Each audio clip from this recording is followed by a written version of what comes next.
How will be our world in 20,000 years?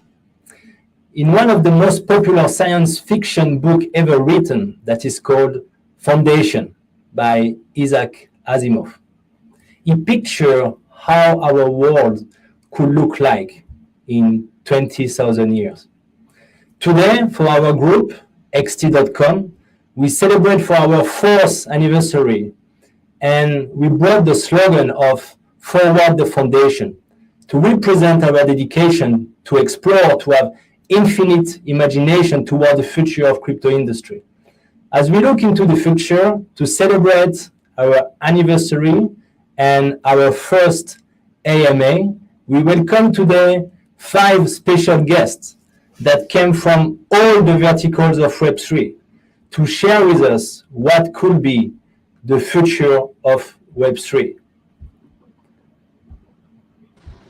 Let me introduce to our audience today Bode Lee, CEO of Ballet, that will be with us tonight. Erich, Head of Growth at Sandbox. Welcome, Erich. Hi. Jesus Rodriguez, who is the CEO of Into the Block, and Sebastian Bode from the Cardano Foundation, who is the director of the engineering. Hi. Welcome, everyone. We're very happy to have you with us. And what I would like to do is maybe as we kicking off, each of you can maybe give a brief introduction and maybe share an anecdote or a story about how you get into the crypto industry. Bobby, do you want to start? Sure. Hi, everyone. So my name is Bobby Lee. I've been in crypto for 11 years, started in Bitcoin, started the very first Bitcoin exchange in China called BTC China. And I sold the company in 2018, and now I've started a new company called Ballet, where we make hardware wallets for cold storage. Very safe, very easy to use hardware wallets, a new kind of hardware wallet that's non-electronic and really meant for the mass market. I urge you all to give it a try. So I'm very happy to be here, honored to be here to celebrate XT's 4-year anniversary. Thank you very much.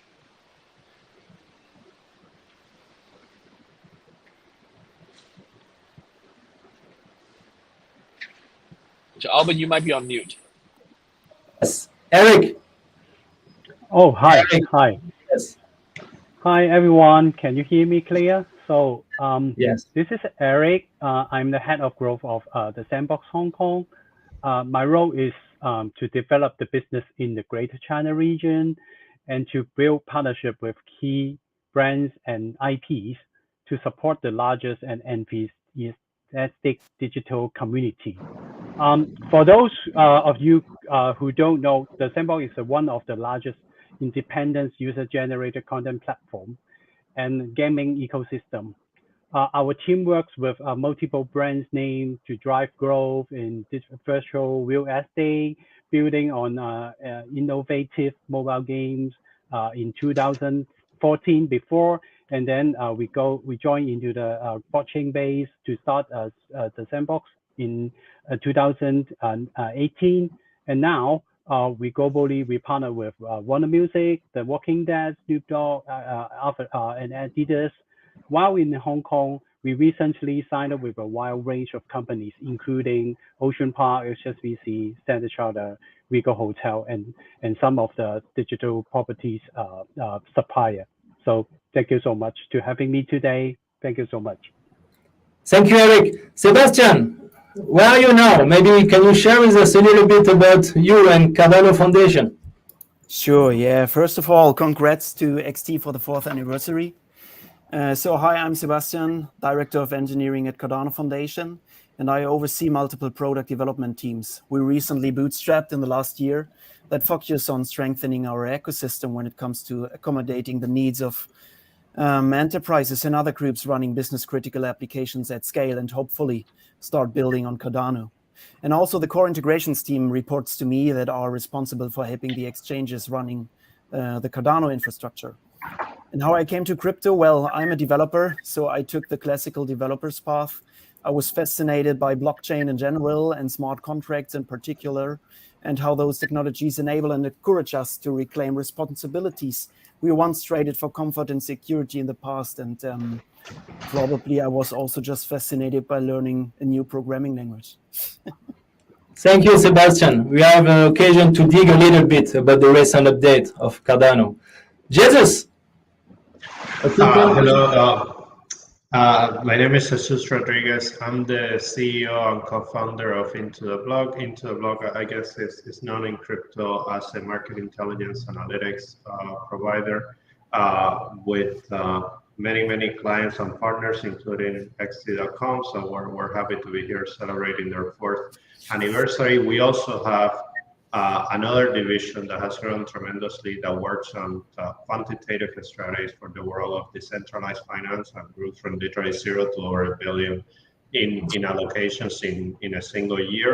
My background by trade is as a computer scientist, ex-Microsoft, ex-Wall Street, leading the quant infrastructure team at one of the biggest quant funds in the world. I teach applied artificial intelligence at Columbia University. And I've been in crypto since 2012, mostly as an investor at the very beginning. Had the opportunity of investing in a couple of dozen blockchain projects, and then in 2019 had the opportunity of launching Into the Block. Thank you, Jesus. So let's start. Bobby, we know that you are the founder of Ballet. So you present yourself as the world's easiest wallet. And we know how wallet is important for, let's say, every newcomer into crypto and crypto users is a mandatory step. Maybe can you share with us the recent project and development you're working on? Yeah, so we've been around for 3 years now. Time is flying very fast. We launched, after we launched in the bear market of the last cycle in 2019. And now 3 years later, we're very proud to offer what we consider to be the world's easiest to use hardware wallet for cold storage, right? And the reason this is important is, as we all know, wallet management, wallet security is of utmost importance, especially to new users, right? Most new users today to crypto, people who are new to crypto and NFTs, they still rely on centralized custodial platforms. So whether it's exchanges or other custodial platforms to store their crypto, to store their NFTs, to hold their private keys. So myself, I've run an exchange. I've been on the other side. I know what it feels like to be an exchange executive asking our customers to trust our exchange and company. At the time it was BTC China, BTCC, to store your coins for you. But in reality, after many years, now, I realized this was actually a mistake. In hindsight, what we really should advocate for is for users to have self-custody of their assets. And unfortunately, all the methods of self-custody, whether it's a software hot wallet, whether it's a hardware cold storage wallet, those methods are all very hard and difficult to use. Software can be hacked, a lot of malware. And the hardware, the electronic components are sometimes very difficult to set up and configure. So at Ballet, 3 years ago, we invented a new non-electronic way to store cryptocurrency on a metal card that's non-electronic and very easy to use. And it's completely offline, cold storage. You control your private keys. The customer would have full and exclusive control of their private keys. And it's an open standard. So we believe that this is the ideal way for new users to come on to use crypto. And also for experienced users who do have a lot of investment in crypto, we encourage them to also explore Ballet as an additional way to further diversify your holdings so that you don't have all your assets on a single device or with a single set of backup recovery seed phrases. Right? I've heard too many stories where people lose all their coins through a single hack job. But if you diversify it, then the way you don't lose everything. So that's the mission we're here to do at Ballet. Yeah, that's a huge project, and actually it definitely facilitated the adoption, the crypto adoption. So, let's say the mass and the most of users. So actually, before this event, I called my mom and I told her I was hosting this AMA, and I told her, okay, there will be also different topic, and we will talk about the Metaverse. And I told her, do you know what is the Metaverse? And she said, Sandbox? And I say, yeah, for example, this is one of the Metaverse. So actually, Erich, I wanted to talk with you because we know that Sandbox today is probably one of the most famous Metaverse in the world. And could you share with us the recent update? I guess you launched the recent Alpha Season 3. Maybe can you share with our audience what's going on for you guys? Hi. So yeah. Sandbox recently launched the Alpha Season 3 in late August. So which is our biggest up to date and included 98 experience that users can enjoy over 10 weeks period. So it also included 13 avatar collection, which is we collaborate with those NFT and TFT projects. So, and there's a brand new rewarding mechanism for players and owners. So every day, player can enjoy new experience, new contents, and fun things to do. Anyone can register and play for free. I think this is very important. So solo and multiple player contents included 27 like experience from brands, partners such as Snoop Dogg's, Walking Dead, Deaf Mouse, etc. And also even though Bode, and then and also this is that the experience is not only come from those big brands, but also we have got like 17 experience from Sandbox, 20 experience from our Game Maker Fund, and 12 experience is from our user generated content. So you can see we are not just a platform that allow big brands or very famous developer to come in, but we also have open metaverse as our concept to accept the experience all over the world. So how to keep the balance actually between this vision and let's say the input of user? Actually, is totally based on the original concept come from those brands. So you can see everyone, they can have their own creations.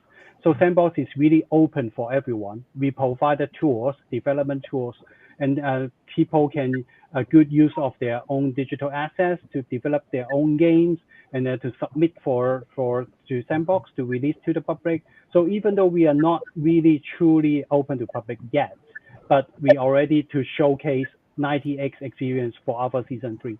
So there will be more coming up for the next event or special campaign. Okay, thank you, Erich. Thank you very much. So, Jesus, I guess I think to the blog you describe you guys as a tribe of data scientists, crypto experts. You mentioned AI, and I know that you're working with most of the, let's say, popular crypto company in the world and providing analytics. Maybe can you share with us what's going on currently at Into the Block? Yeah, absolutely. Thank you for asking. So the way the mission of Into the Block is to create sort of financial services that combine the programmability of crypto assets, which is unique with everything that is happening in the machine learning, deep learning space. The company was started by a bunch of we describe machine learning geeks that are looking to bring that those capabilities into the world of crypto. At the moment, think about it, Into the Block as two fundamental divisions. The one that we're very well known for is analytics and market intel, in which essentially we're collecting every single data point that we can about crypto assets. We're hosting nodes for something like 17, 18 blockchains and collect a lot of derivative data, spot, social data, and use cutting edge statistical and ML methods to try to extract information or signals from it that we distribute to retail users or to institutional investors. At the end of 2020, we started a second group that essentially we wanted to eat our own dog food and essentially start working on quantitative, try to take advantage of all the data and ML computational capabilities that we have to discover alpha in the space. That we focus on DeFi because not only DeFi is fascinating and encompasses the true ethos of crypto in terms of programmability and decentralization, but it's fundamentally, because it's so nascent, it's really hard for institutions to face DeFi without proper risk management and automation and intelligence. So we built this platform that uses a lot of quantitative models to manage risk in DeFi, and then some of the largest institutions in crypto are deploying capital through those strategies, and it has grown tremendously. So we have a division that is mostly focused on informational data, one that is very actionable, that actually trades, and we're working on other things that other lines of products that hopefully we'll be able to release before the end of the year. Thank you, Jesus. Sebastian, you represent Cardano Foundation. I know you support and help to the project to grow within the Cardano ecosystem. Can you share with us the recent development? I guess you are still in the process of the Vasil artwork. What's going on? Sure. So maybe let me first start with a shout out to the Cardano community, the stake pool operators, IOG, the tech teams of the exchanges, and of course also my integrations team that were working hard and with a tremendous amount of dedication towards achieving the Vasil hard fork. So the actual hard fork event went super smooth, which is extremely rewarding after having invested so much energy in making this happen. The features introduced by Vasil will improve the performance, scalability, and reliability of Plutus, so our smart contract system, by a magnitude. And also there's a system called diffusion pipelining, which reduces the time needed for disseminating information within the Cardano network, making, for example, the outcome of transactions faster visible for exchanges. And Vasil is just the first major release within the so-called Basho era, which focuses on improving the scalability and robustness of our network. So other features are soon to come, like, for example, Hydra Heads, which is our solution for side channels, comparable, for example, to Bitcoin's Lightning Network, but not being limited to only the settlement of payments. There's a thing called Mithril, which enables, amongst others, things like the delivery of trustworthy snapshots of the ledger in a trustless fashion. And there's peer-to-peer networking, further reducing the technically induced centralization of our network, which is a great thing. Besides those, we are also already working on the next era, which is called Voltaire, and which is targeted towards real decentralization of the governance processes of the network. As an example, we are continuously evolving our community-driven decentralized funding platform called Project Catalyst, gathering experience based on many small experiments, trying to prove our ongoing research and applying those methods in the real world. And finally, as we are Cardano and we have a super strong community, there are a lot of projects in the pipeline also that will, for example, improve how Cardano users can use a digital identity owned and managed completely by themselves to identify them on platforms, enabling us to move away from just BOP39 seed phrases and account keys as the first-class passengers for these kinds of authorization and authentication tasks. And also, maybe a point of criticism in the past, the Builder ecosystem will receive in the next month a huge push by integrated development environments for Cardano, like so-called Cardano workspaces that enable you to directly start developing on Cardano despite taking care of things like setting up your node and other modules needed to interact with the blockchain network. And of course, there are tons of more things going on in the community, for example, in the NFT space or related to the governance of DAOs on different levels of scale. Thank you. So you are all building, you are all part of the future of the industry, creating either amazing infrastructure, real application, providing data to people, or even real product like Bode. I guess I wanted to share a little bit about the future, and I remember for Erich for Sandbox that your founder Sebastian were mentioning that in every revolution, in every generation, there are some events that change the way of thinking and elevate the generation. And he mentioned the Woodstock Festival. That was a catalyst for a generation to have new ideas, to create new things. And I don't know if we can picture the novelty, the birth of the Metaverse as a catalyst for the next generation, but I'm curious to know from your perspective as a head of growth, how do you see the future of Metaverse in terms of in the people life, how the life of a teenager could be, let's say, in the metaverse in 5 or 10 years. Bring Okay. us into the future. Okay, so when you sign up for to Sandbox today, you get a snapshot of what the metaverse will look like in 5 to 10 years from now. There's already 90x experience that I already mentioned that we are operating by the end of Alpha Season 3. So which means you have many virtual worlds to explore already at this moment. So I would say a few years in the future, we investigate that there will be many thousands of users and joining many more experience with their customized avatar, interacting with other users, and also move around from one experience to the next one. The use of unique NFT means that the barrier of the moment between metaverse apps and experience will be minimized, which means maximizing the fun and the breadth of the overall experience. In the metaverse, you can already go far beyond which is possible in today's real world, and joining concerts, shows, games, and presentation, as well as brand-related experience. And within a short space of time, that is still really hard to fully imagine. To see it full scale of this new virtual world, we will have to wait for a while longer yet. But in 5 to 10 years, it is very safe for us.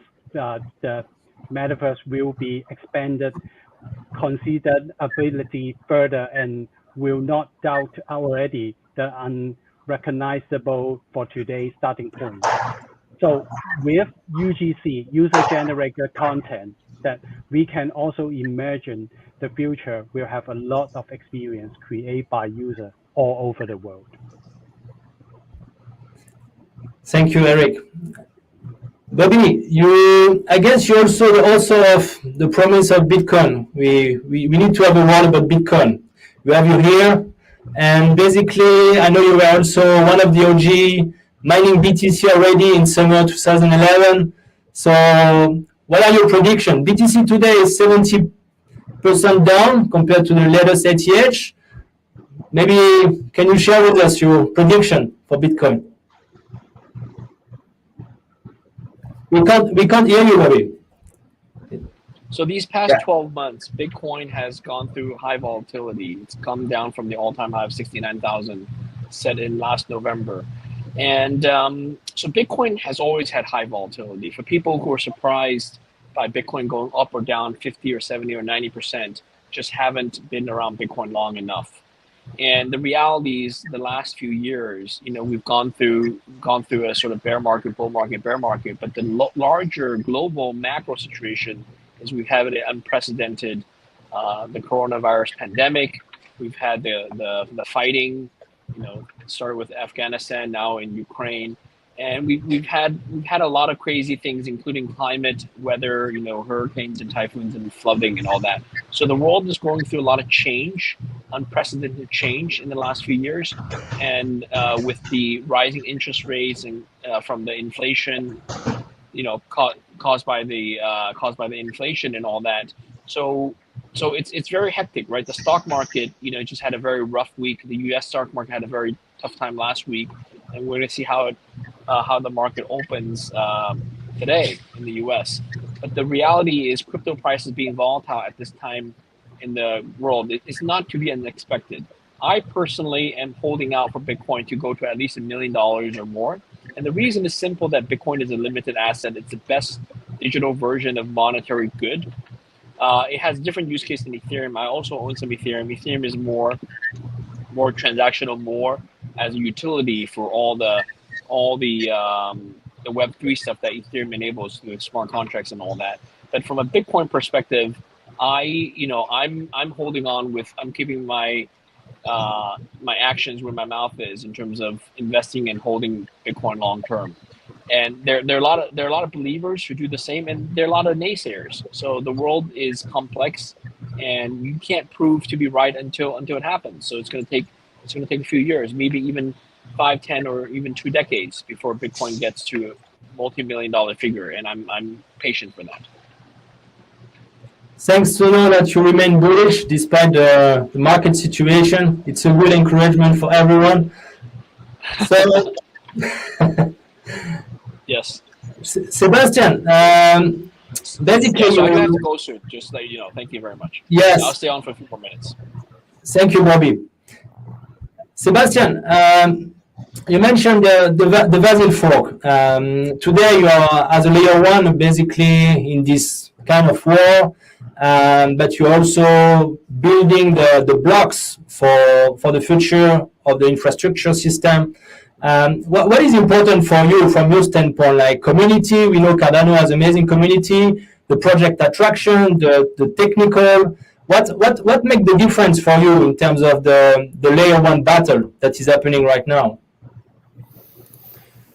Right, so layer one war is probably a bit problematic from my point of view to say something like that. But I mean, we all know there are a couple of others out there. Some of them using proof of work base, some of them are proof of stake, some of them use probably different approaches, and some are focused towards very specific use cases, while Cardano or Ethereum, for example, are built to accommodate for general purpose applications. And probably there's a good reason for each of those layer one solutions to exist, and the future will show which will be the ones which find the most widespread adoption, which projects probably start to collaborate, which would also be like a new thing, and which will probably also decease. So at Cardano Foundation, we focus on blockchain as a means to provide utility, and that's probably one of the most important things. So utility to the people and empower them to reclaim their authority over digital and probably also non-digital identity and goods. That's what we focus on.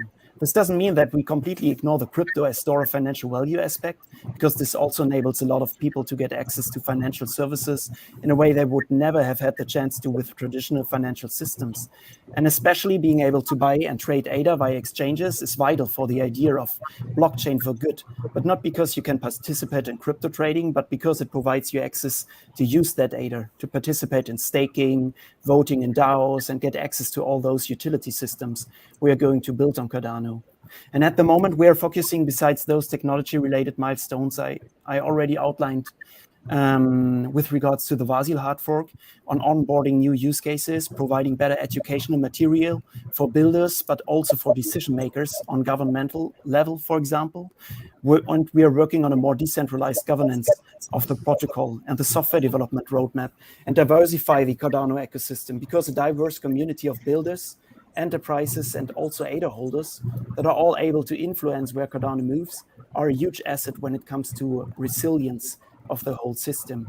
And I think that this resilience, and in combination with the mentioned real-world utility, is what will be needed to be not only around for the next couple of months, but for years to come.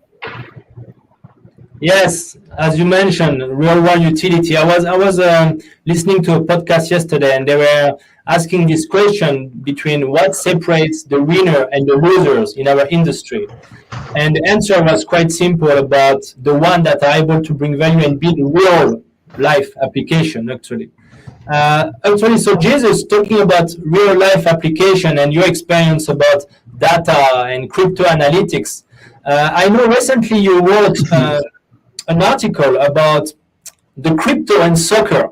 So maybe this sport is not only for the football fan, but a right example of how is the World Cup coming. We have projects like Algorand partnering with the FIFA, Chile's definitely involved in the football space. Can you share with us a couple of real value application that you see? Well, that article was definitely not me, but I've read a lot, particularly for CoinDesk, but that article probably wasn't me, but I definitely track the space. So look, the last couple of years, there were some narrative that governed the price of crypto, DeFi for sure, NFTs.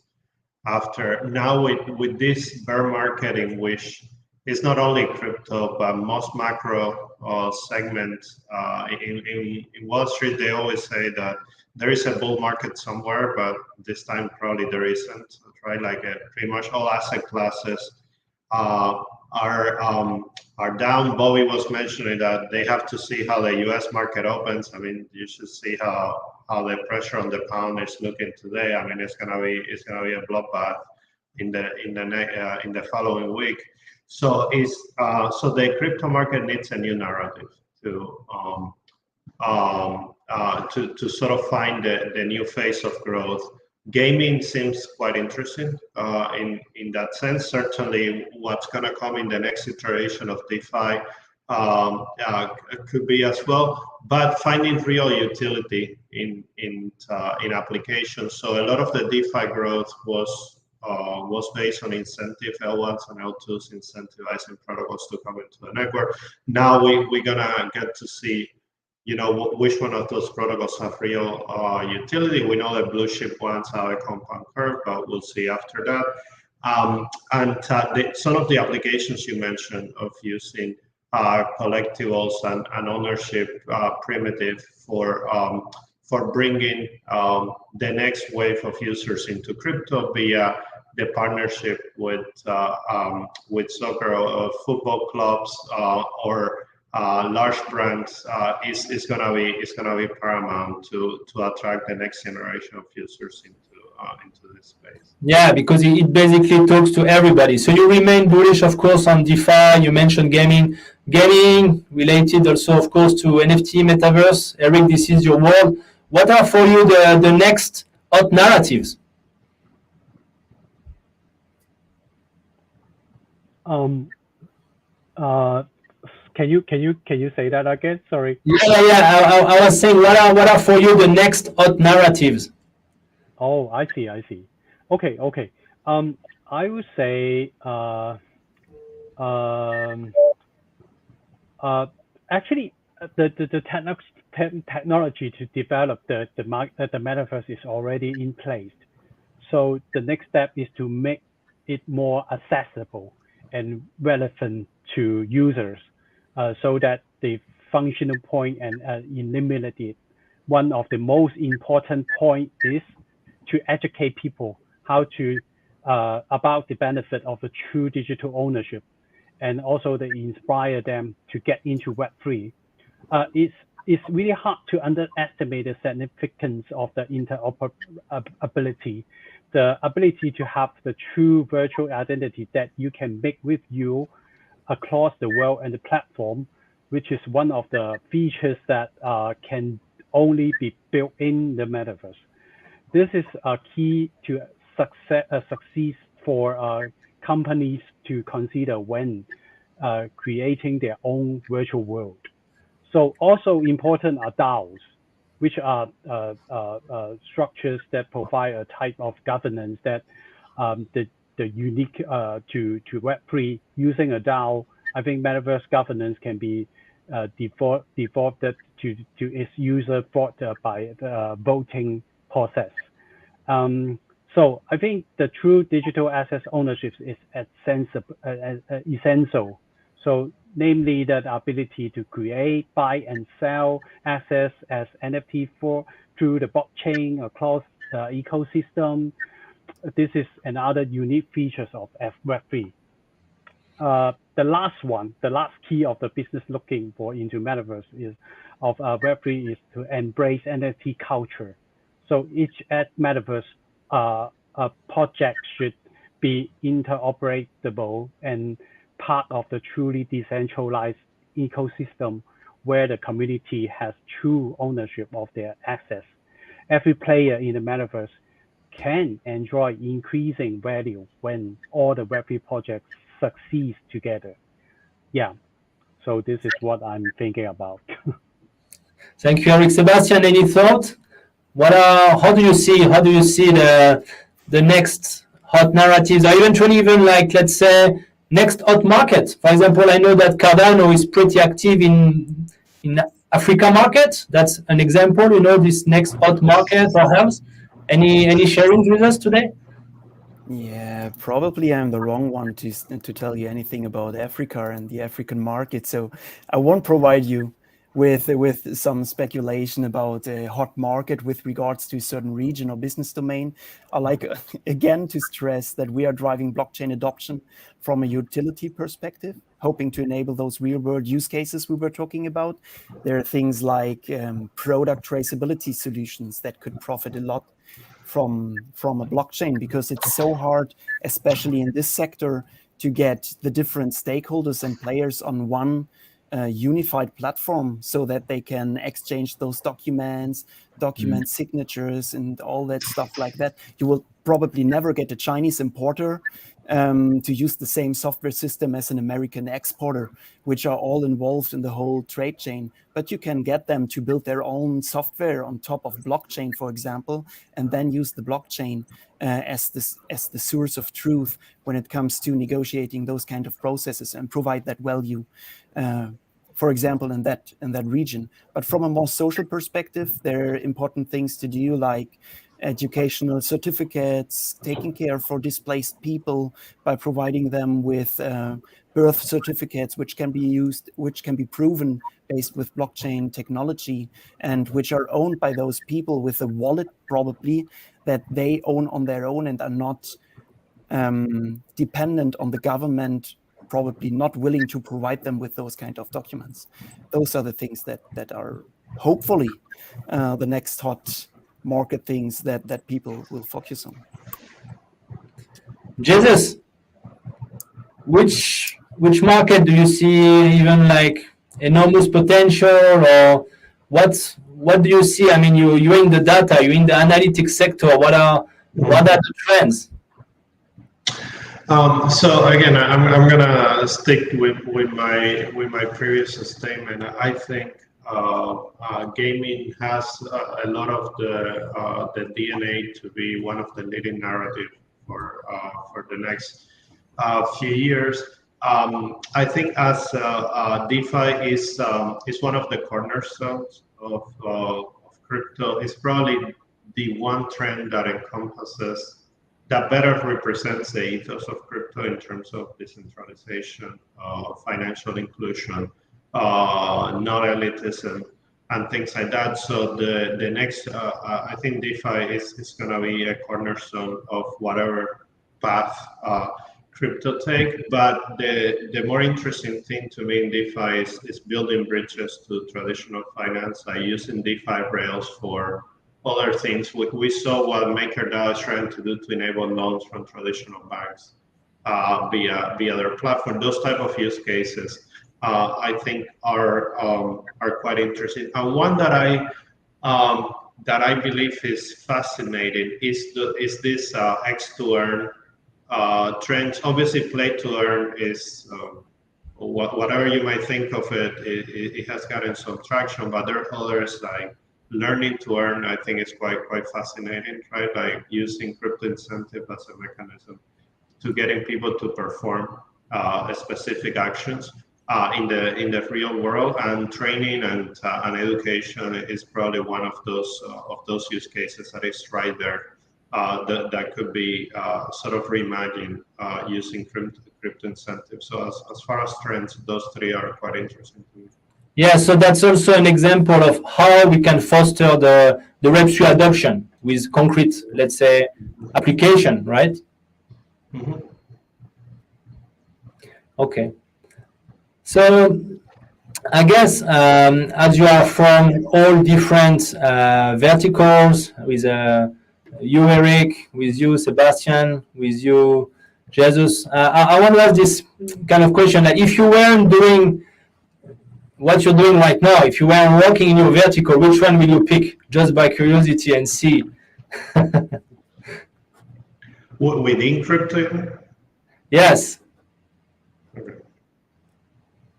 I'll definitely. So I can go first. So if we were not working on data and intelligence, I think the areas that are fascinating to me, number one is infrastructure. I think I have a background on building large cloud infrastructure, so I think there is a lot of Web3 building blocks that remain to be built, to make it more accessible to developers, to consolidate, to make the infrastructure more robust and more stable. So I think that's fascinating.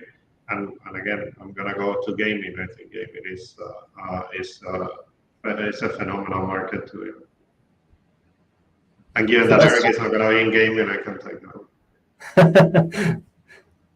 Sebastian, what about you? So I'm a big fan of SSI, self-sovereign identity, decentralized identifiers. I like all the solutions that can be built on top of that, because for me that's the real spirit of decentralization, so to say. That's what I like a lot, and I can imagine there are a lot of good things you can implement, helping also governments to act in a more transparent way. And as I have a legacy in computer game programming, probably I would also go with gaming if I had the choice and the free time for it. So talking about gaming, what about you, Eric? I know you have a big background also in gaming. Now you're working at the Sandbox, but if you were to do something else to maybe inspire our audience, what will you advise as another vertical? I would say that is really a difficult question because blockchain technology is so versatile, and can be used in multiple different sectors of the economy. Our main focus right now is the customer market and expanding the global user base of blockchain user in the Metaverse in order to expand the user base of the next generation of Web3 technology. But if I was to change industry, I may focus on fintech because there's so much potential to offer a newly designed service which are easy to access and which can dramatically improve the global finance industry. And also because I'm based on a game creator, so maybe I will create more games. Yeah, definitely. Yeah. Yeah. Okay, thank you. So I guess first of all I want to thanks all of you guys because you take your time to share from all the different perspective. I mean, we were with Sebastian more into the technical part of Web3 and what can be important. You mentioned several times that the importance of sometimes we lose of sight this building the blockchain for good. Actually, this is something that I heard coming back from your words. And that's also the vision of Web3, how we can use technology for something that benefits everybody. And Eric, you also mentioned the importance of like letting the users actually to be part of the revolution, because that is also the core of Web3. I mean, we are part of everybody together building this world, and that's why Sandbox is very UGC actually focused. And Jesus, for you also mentioned actually these different real value application and the importance for the adoption of Web3 that to build with in mind the importance of the utility behind every project that enter the space.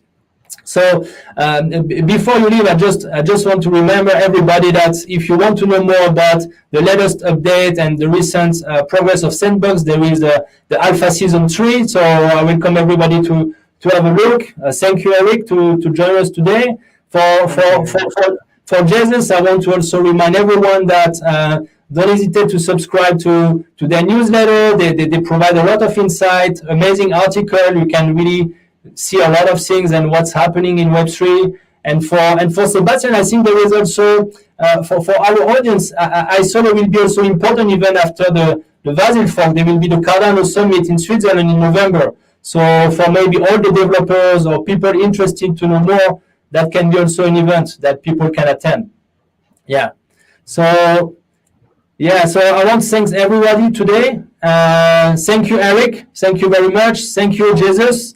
Thank you, Sebastian. Thank you very much. And wish you all the best for the coming future. And see you soon, everyone. Thank you. Thanks. Thank you.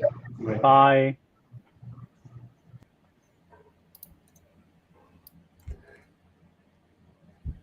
So for those remaining, as we welcome today amazing leaders that shared with us several insights and how they see eventually the future of Web3, I want to remind that for our 4th anniversary, we will actually hold several events for the coming 2 weeks and several AMA. So don't hesitate to follow our channel and stay connected to follow the rest of the upcoming AMA.